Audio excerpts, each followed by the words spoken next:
welcome back to the Pretty Bookish channel where we talk all things books all the time. As you can probably tell from the descriptor, this is part 2 of the Pretty Bookish romance novel ranking of 2020. So I decided a couple of days or weeks ago that I wanted to rank all the romance novels that I own. So I counted them. I had about 20 of them. I thought, let me do a top 20, rank them from worst to best in 2 videos. So I already posted, and a lot of you would have already seen, I posted last week the bottom 10, the losers, the duds, the ones that I hated, the ones that I had a lot of bad things to say about. So today we are about to rank my top 10 romance novels that I personally own. Mind you, this list is not exhaustive. It's not every romance novel I've ever read. These are just the ones I own in physical copy, because if we had to jump into romance novels top to tier that I've read in my life, we talking top 100 at that point, and I don't have the time to like really go excavate my mind that much. So we're about to get into the top 10 romance novels that I own. I'm going to tell you what I love about these books. Some of them made the top 10 because of steamy level. Some of them I love the characters. Some of them the plot, which is shocking, are the reason why they are over here. And so yeah, I'm really excited about this. Let's jump straight into it because I have a lot to say about these books.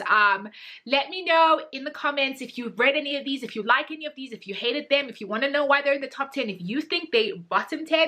I want to know what everybody thinks. Okay, let's jump straight into this.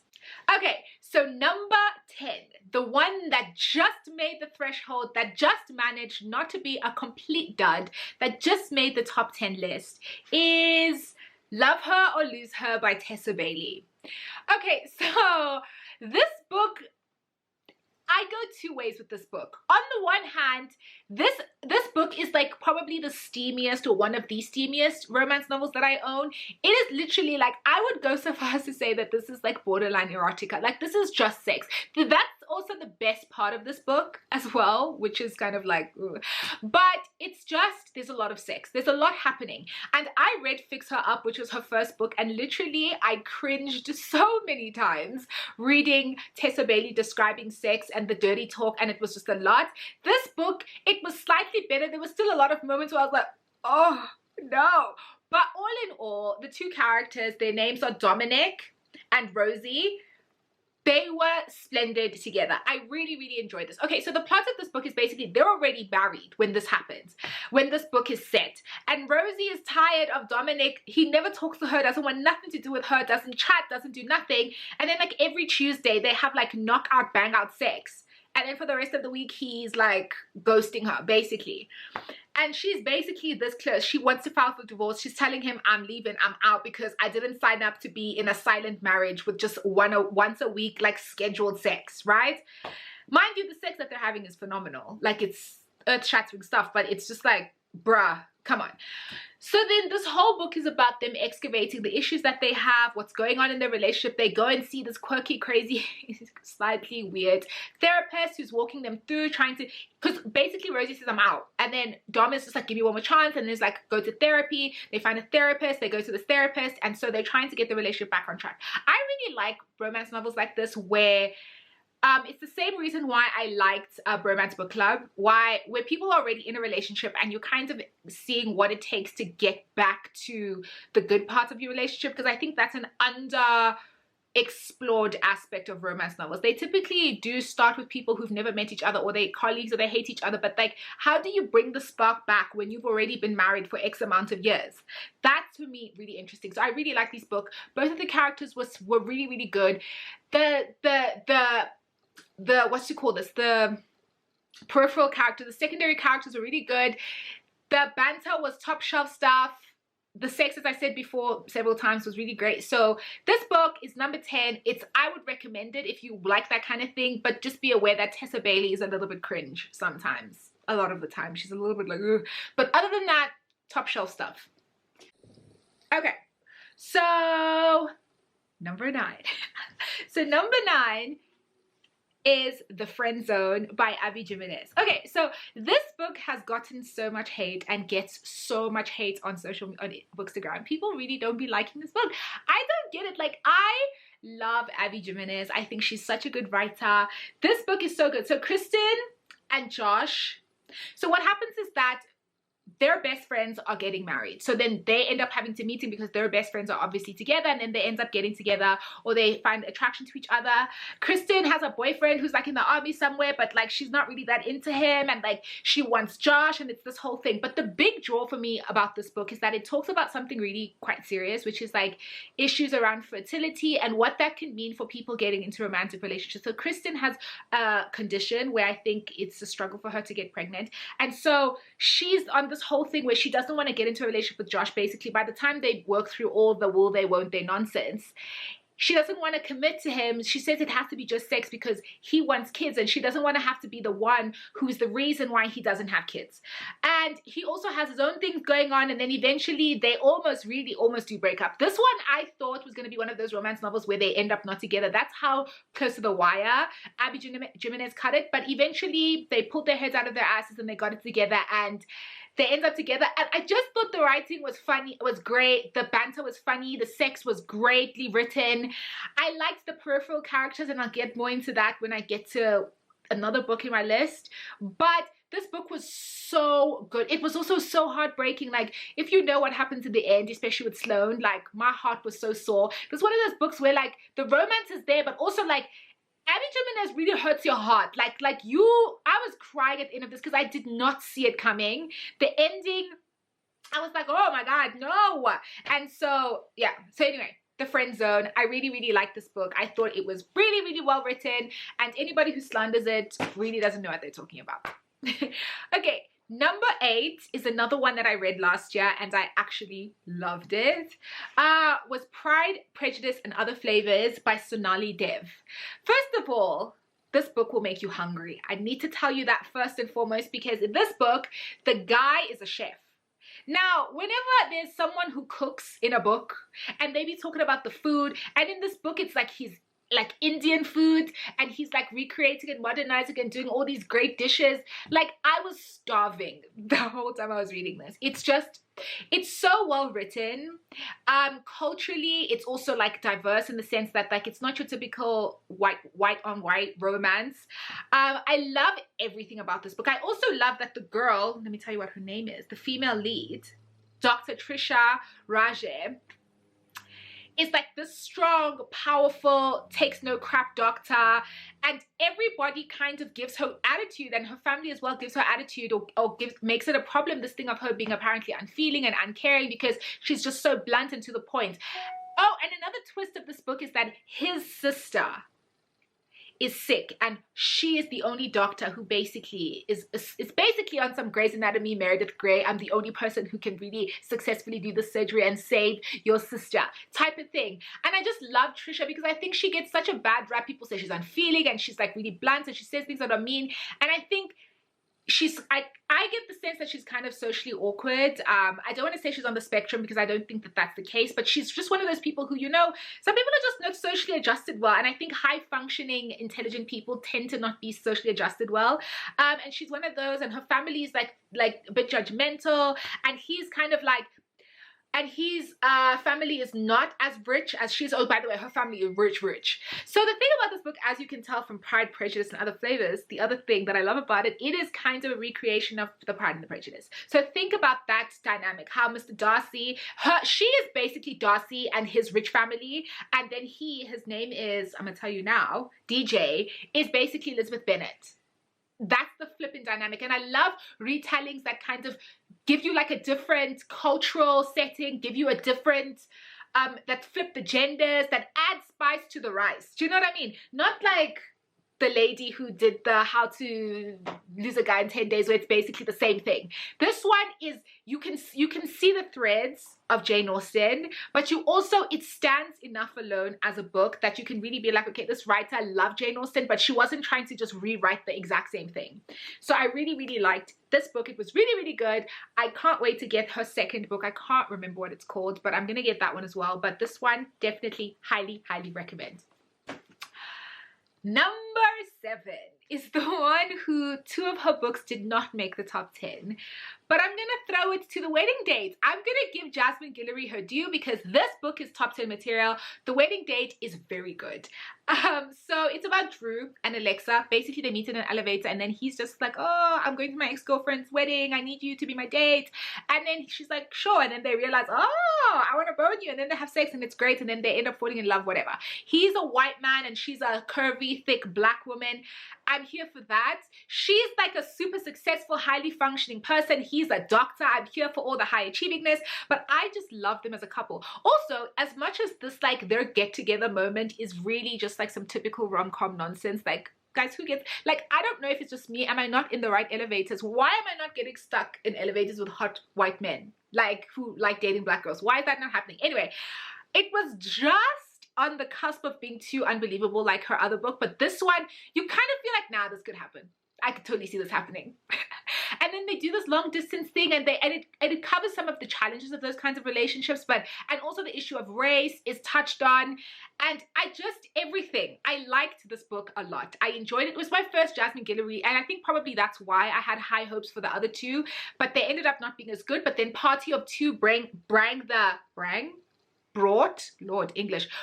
the standard back up. So I'm waiting to see what she does next, because I haven't read The Royal Holiday, but I'm waiting to see what happens next. But definitely The Wedding Date, highly recommend. Pretty bookish, stamp of approval on this one. Great. Okay.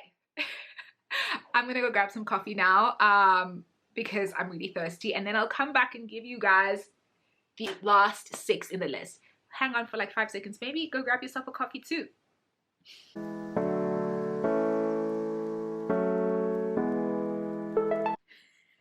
It's funny because I actually ended up grabbing a whole bowl of 2-minute noodles instead of coffee, so like I've got yum noodles in my tongue. Okay, number 6 on my top 10 pretty bookish top 10 romance novels is The Bromance Book Club. Oh, I love this book. Oh, I loved it so much. It was so good. It was so good. So good. I loved Gavin. The thing is, this is one of those books where it really came with a really different concept. So the concept of this book is that there's this married couple, Gavin and what's the girl's name? Sorry, I didn't really like her. So Thea, that's why I can't remember her name. So there's Gavin and Thea. They're married. Their sex life is about wah. They're having problems, and then eventually she blurts out that he realizes that she's been faking sex since like forever, and he's like heartbroken and he's depressed, and he's like, oh no, how could you? Fast forward, gets drunk, meets up with some friends, and then they induct him into this thing called the Bromance Book Club, which is basically a book club of men who just read romance novels, and while they're busy reading romance novels, they learn how to love, I guess. They kind of...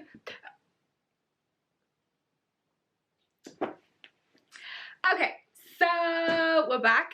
I actually ended up grabbing noodles, a whole bowl of 2-minute noodles. I love 2-minute noodles, guys. They're so good, instead of getting coffee, so now I'm full. But anyway, number 6 is The Bromance Book Club by Lyssa Kay Adams. Listen, this book for me, when I first read it, I thought, yes, this is someone who's coming with a different concept, a different take on the typical romance novel. So the basic plot is that Gavin and Thea are married. He finds out that she's been faking sex. She's unhappy. They're unhappy. He gets drunk, throws a fit. Then his friends induct him into this thing called the Bromance Book Club, which is basically a book club of all professional athlete men and like high successful flying men who read romance novels to try and be better husbands, better men, better in every single way. So that's basically what this plot is. I mean, the plot sounds ridiculous, but it actually just works because the banter is funnier. It's so much more cringy and ridiculous and hilarious because I personally love male relationships. I love romances. I love when dudes get together. It's always good times. It's always super hilarious because men are actually really just not that bright, most of them. So it's really good. This book also did something that had a different effect on me than typical books, in that I liked the male character Gavin much more than I liked Thea. Couldn't stand Thea, to be perfectly honest with you. She was not my fave. I could have done without her. But Gavin, oh my god, he made my heart so, like, I was like, stop it, Thea, stop being mean to Gavin, I love him so much. Anyway, and they have these two adorable twin daughters, and everything about this book works. It's just so disappointing that Undercover Bromance was in my bottom 10 because it ended up not working because Liv was the bottom. Thea, even though I didn't like her, she wasn't completely the pits like her sister. Oh, by the way, Liv and Thea are sisters. So yeah, Bromance Book Club, number 6, loved it. And then we have number 5, which is The Happily Ever After playbook by Abby Jimenez. Bro, first of all, when book 1, which is The Friend Zone, okay, so wait, let me show you. This is book 1, The Friend Zone, and then book 2 is a follow-on with 2 different characters, and Sloane is the best friend of, what's her name again? Kristen's best friend. And at the end, okay, this is a spoiler, so please, if you don't want to know, please. Sloane's fiance, who is Kristen's husband, well, you know what I mean. Sloane's fiance dies at the end of book 1. That's the twist I was talking about in my first video.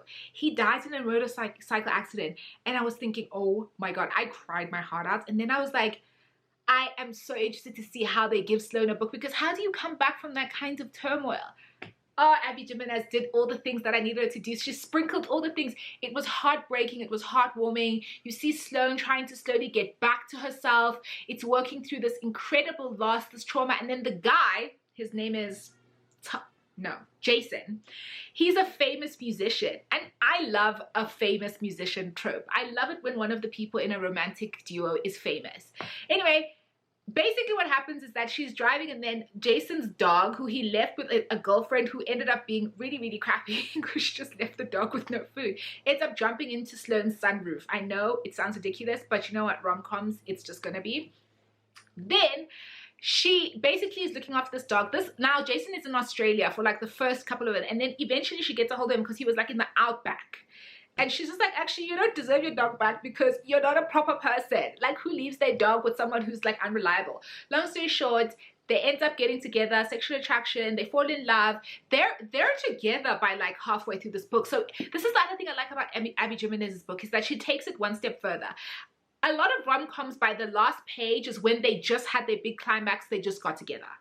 So you don't get to see what happens afterwards. With these two, by halfway through they're together, so you're kind of having to see them navigate their relationship, with her being a little bit trigger shy, him being this famous superstar, the trust issues, the drama, all of that. So that's why I think that this book is like really, really great. It's top 5. It's number 5. I thought this book was really, really, really well written. It's heartwarming and also a little bit heartbreaking and just great, and the banter's good. It's the right amount of steam level. Abby Jimenez writes a good sex scene, so it's really great. So definitely the Happily Ever After playlist, number 5, loved it. Okay, number 4 is The Bride Test by Helen Huang. You knew there was no way I was going to do a full list with no Helen Huang. I actually have read, God, what's her second book called? I actually know what it's called. Why am my brain just completely blanked? It's The Bride Test and the other one. Anyway, I've read both of them. I just can't remember what the other one is called. This is the one with Kai and Esme. And the thing I like about Helen Huang's books is that they represent a different kind of protagonist, a different kind of main character that you don't see in the mainstream, and that is people who are on the autism spectrum. So in this book, Kai is on the spectrum, and Esme is this girl who grew up really poor in Ho Chi Minh City, so I think that's Vietnam. And then she ends up meeting his mother, who's been trying to set him up, and then it's like an arranged marriage weird thing where he's like socially awkward, she's like trying to be a proper girlfriend, and then eventually that they're attracted to each other, they're having sex together. That's like really, really bad English. They're having sex, it's steamy, it's lovely, but I love the way they try and navigate this relationship and how Esme accepts Kai for all his intricacies. No, that's not the English word I'm looking for. All his I'll just say uniqueness, because I literally just blanked. I cannot think of the English word I'm looking for, but she accepts him, and it's just so good. And it's also so nice to see main characters who display who are kind of like socially different, whether they're on the spectrum, whether you're talking about people with disabilities, because I think it's a different way to understand. Romances for me is a great way to understand how people navigate normal everyday activities, and I think it's a great way to see the pros and the cons and the good and the bad and the way that she kind of worked through. And I think her other book as well, one of the characters is on the spectrum. I think all three of the books that she's writing the series are like that, and I think that that's just such a great representation. Also, this book is super steamy, like it's really, really steamy, and I love The Bride Test. It was really, really good. Yeah, I can't wait to actually read the third one in the series. Anyway, that's number 4. Number 3 is one of my favorite Pride and Prejudice recreations. Literally, it actually is my favorite Pride and Prejudice recreation, because it's the only one on this list that's top 3. It is top 3. It is the best recreation or reimagining that I have ever read. It's called Unmarriageable by Sonia Kamal. Oh, I love this book. Oh, I love this book. It's literally, the blurb is Pride and Prejudice in Pakistan. It's literally a Pakistani Pride and Prejudice. It's almost verbatim the same story plot line as the original by Jane Austen. It's just set in Pakistan with Pakistani characters and Pakistani culture and all the other dynamics. So I know I said with what's that book called? Not the Girl You Marry, that I have a problem with people not changing anything with writers who just regurgitate, but this is an exception to that rule, because the way it is so deeply in what's the word I'm looking for? So deeply embedded in Pakistani culture, completely changes the dynamic.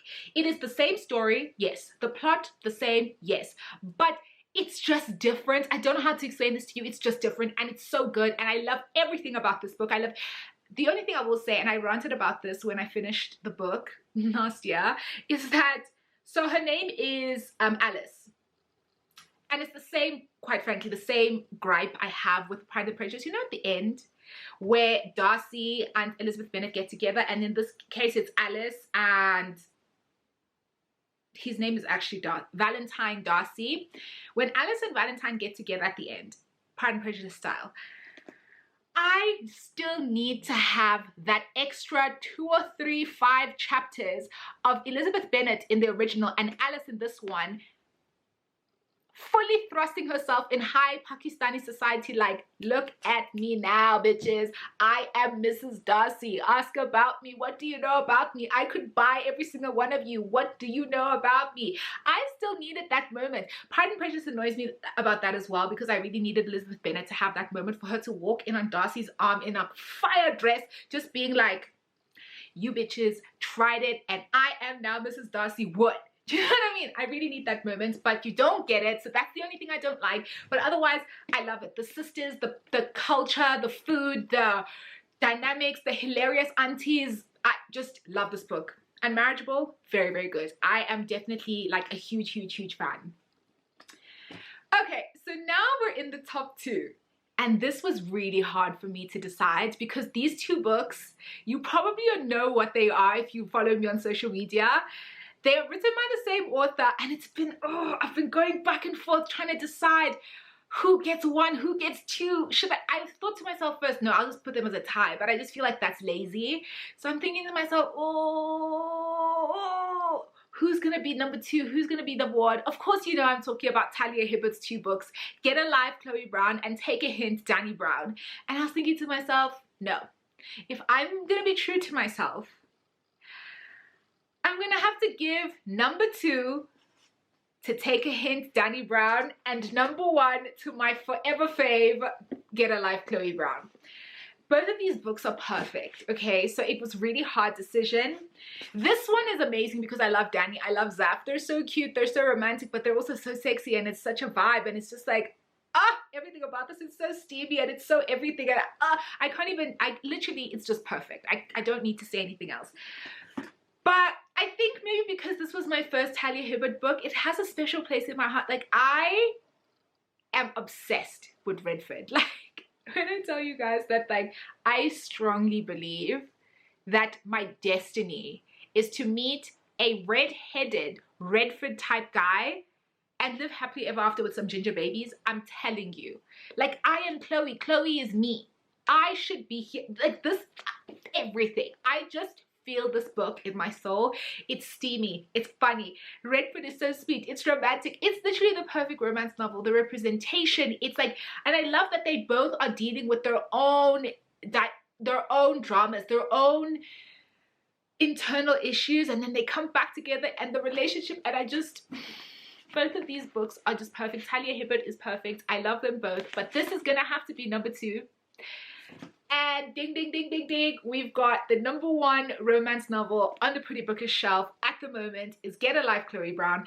I am really, really doubtful that anything that is out right now, even if I haven't read it, or anything that is gonna come out, could ever replace this book. I'm skeptical, but look, I'm here. If you think you know a book that's better than this one, if you think you've got a romance novel that's better, drop it below and I'll read it and I'll tell you if it's better. But let me tell you guys, I doubt it, because this is the perfect romance novel. It's perfection. It's literally perfection. Okay guys, so that is part 2 of the Pretty Bookish romance novel rundown from 20 to 1. We've done it in 2 videos, and I'm really, really happy that you guys stayed with me through both of these. Please don't forget to subscribe to my channel, follow me on Instagram, and also in the comments, let me know what you think. Let me know if you loved any of these, if you hated them, if you agree with me, if you disagree with me, although I don't know how you can disagree with me because I do know everything. But if you think you disagree with me, write it below. Thank you so much for watching this video. I hope you guys enjoyed it, and look out for the next video that I don't know what it will be about, but probably will come out soon. So thank you. Bye guys.